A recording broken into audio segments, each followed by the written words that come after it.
Shifting now to the Middle East, another day of Israeli strikes across Lebanon.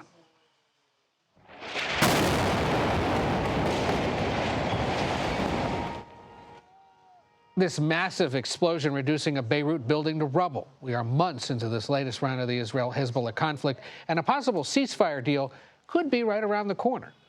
But how many times have we heard that before? CBS News senior national security correspondent Charlie Daggett joins us now from the Pentagon. So, Charlie, both Israeli and American officials today saying a deal between Hezbollah and Israel for a ceasefire could be close.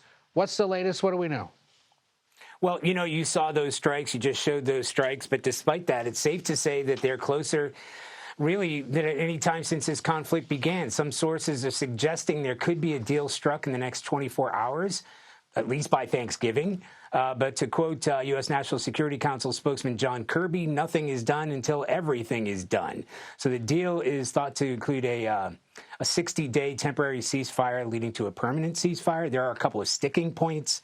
The Israelis want to push Hezbollah 30 miles north away from the border with Israel across the Litani River, and reserve the right to push them back militarily if they start creeping back in and reforming. So it's said to include an international monitoring component that includes the United States, but it would rely heavily on Lebanon's own military and that UN force, UNIFIL, inside that buffer zone.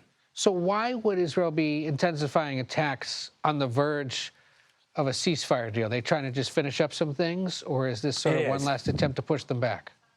Yeah, you know, Ed, it's a military tactic the Israelis have turned to in the past. They to just keep punching, and in this case, punch harder, essentially till the bell rings. So, you know, they're seeking leverage, trying to take out high-value Hezbollah command and control. An Israeli official I spoke to here said that would be the aim. I was there in Lebanon, in Israel, when the same thing happened back in 2006. That was the last major fight. They were literally launching missiles from both sides right up until the second that the ceasefire took hold.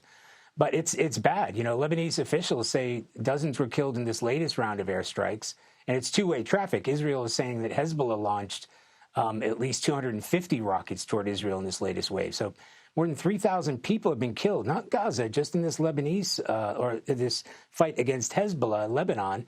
And this is some of the heaviest attacks since it all began. Right. And speaking of Gaza, there is a new United Nations report describing the conditions in northern Gaza as catastrophic. Is there any movement that we're aware of getting more aid into that region? Ed, the answer to that is yes and no. We put a question to officials every day here at the Pentagon, because you might remember, right, Defense Secretary Austin and Secretary of State Blinken sent that letter essentially putting Israel on a 30-day notice to do more or risk U.S. military support in the future. But as you said, our colleagues inside Gaza said it's particularly grim in the north. The UN says they've been unable to deliver food because they're being cut off, obstructed by Israeli forces. The Red Cross or Red Crescent says hospitals are running out of supplies. Some of the crossings, it's been pointed out, like Erez crossing between Israel, they have been opened. But the UN says looting has now become a major issue. Elizabeth Palmer reported that over the weekend. Convoys were obstructed. They had to take an unfamiliar route, and that's when the looters struck.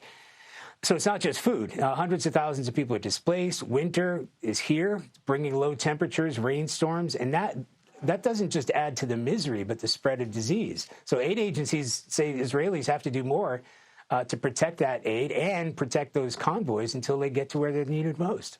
Well, we'll continue to monitor that because that obviously is a big part of this story that we haven't forgotten. Charlie Daggett over at the Pentagon for us tonight. Thank you, sir.